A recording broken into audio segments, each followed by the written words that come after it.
बिस्मिल्लाहिर्रहमानिर्रहीम अस्सलामुअलैकुम। उम्मीद करता हूँ तमाम दोस्त खैरियत से होंगे। मैं हूँ आपका अपना मेज़बान मोहम्मद बिलाल सफदर।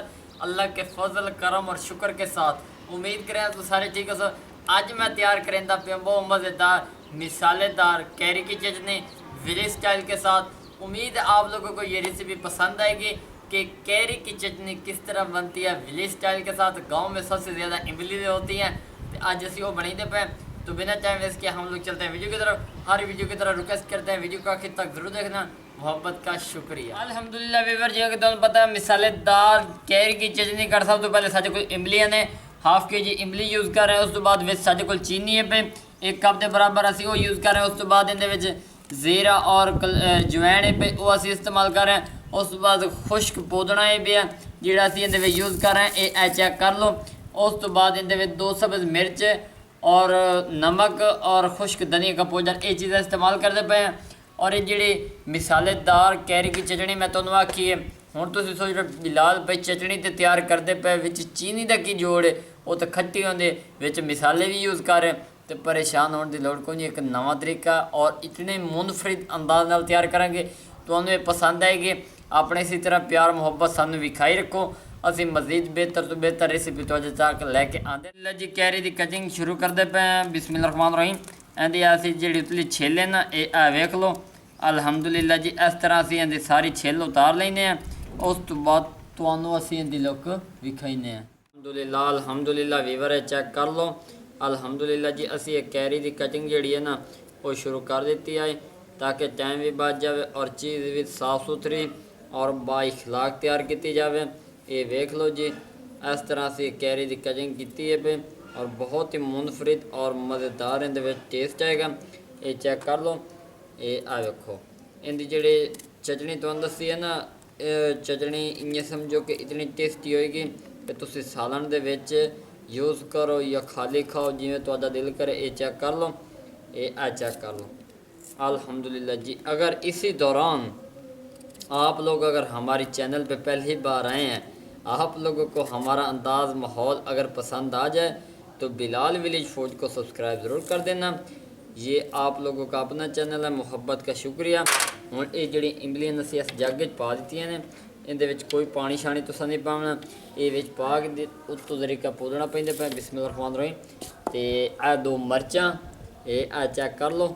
इन्होंने असी इहदे ग्राइंड करेने हैं तो उस तो बाद तुहानू विखाईने हैं। 1 टीस्पून पानी। बिस्मिल्लाहिर्रहमानिर्रहीम। अल्हम्दुलिल्लाह जी, असी इहदे खा दिता है।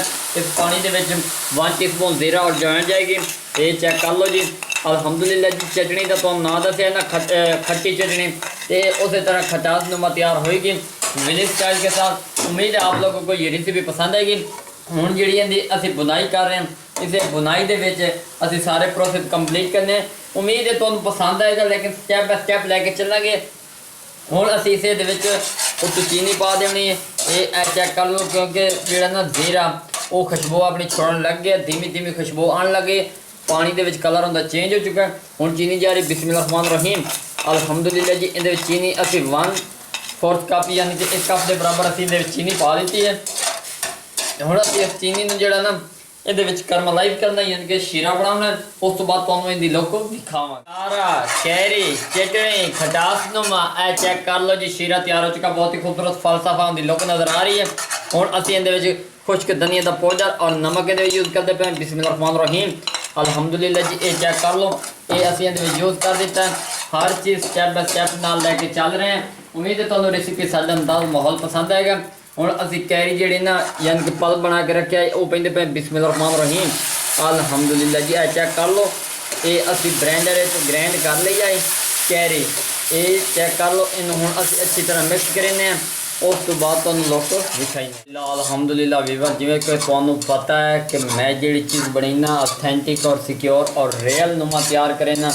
अल्हम्दुलिल्लाह जी, चेक कर लो। इनकी खूबसूरती किस तरह नज़र आ रही है और इनकी पकाई तुसी इस तरह करनी है, जो ये जग आवन लग जाए ना समझ जाओ कि थोड़ी पकाई के बिल्कुल करीब है। इनू असी चंगी सुकावना इस तरह बनाना जिस तरह जैम तैयार होंगे रोटियां के नाल, परौंठियां के नाल। आप भी खाओ, अपने बच्चों भी खवाओ, ਤੇ ਸਾਡੇ ਨਾਲ ਇਸੇ ਤਰ੍ਹਾਂ ਆਪਣੀ ਖੁਸ਼ੀਆਂ ਤਕਸੀਮ ਕਰਦੇ ਰਹੋ। ਅਲਹਮਦੁਲਿल्लाह ਜੀ, ਅੱਲਾ ਦੇ ਫਜ਼ਲ ਕਰਮ ਔਰ ਸ਼ੁਕਰ ਦੇ ਨਾਲ ਬਹੁਤ ਹੀ ਮਜ਼ੇਦਾਰ ਕੈਰੀ ਚਟਨੀ ਜਿਹੜੀ ਹੈ ਨਾ ਤਿਆਰ ਹੋ ਚੁੱਕੀ ਹੈ ਔਰ ਇਹਨਾਂ ਨੂੰ 2 ਤੋਂ 3 ਮਿੰਟ ਅਸੀਂ ਹੋਰ ਪਕਾਈਨੇ ਆ, ਉਸ ਤੋਂ ਬਾਅਦ ਉਤਾਰ ਕੇ ਆਪਣੇ ਵੀਵਰਾਂ ਤੇ ਕੋਈ ਸ਼ੇਅਰ ਕरेंगे। अल्हम्दुलिल्लाह वीवर चेक कर लो, माशाअल्लाह जी, सुबहान अल्लाह, मेरे अल्लाह दी शान, उसकी रहमतां बरकतां, इहदी थिकनेस वेख लो जी। अल्हम्दुलिल्लाह जी, ओरिजिनल जैम नुमा टेस्ट इहदा आ रहा है। उम्मीद है तुहानू ये रेसिपी साडा अंदाज माहौल पसंद आएगा।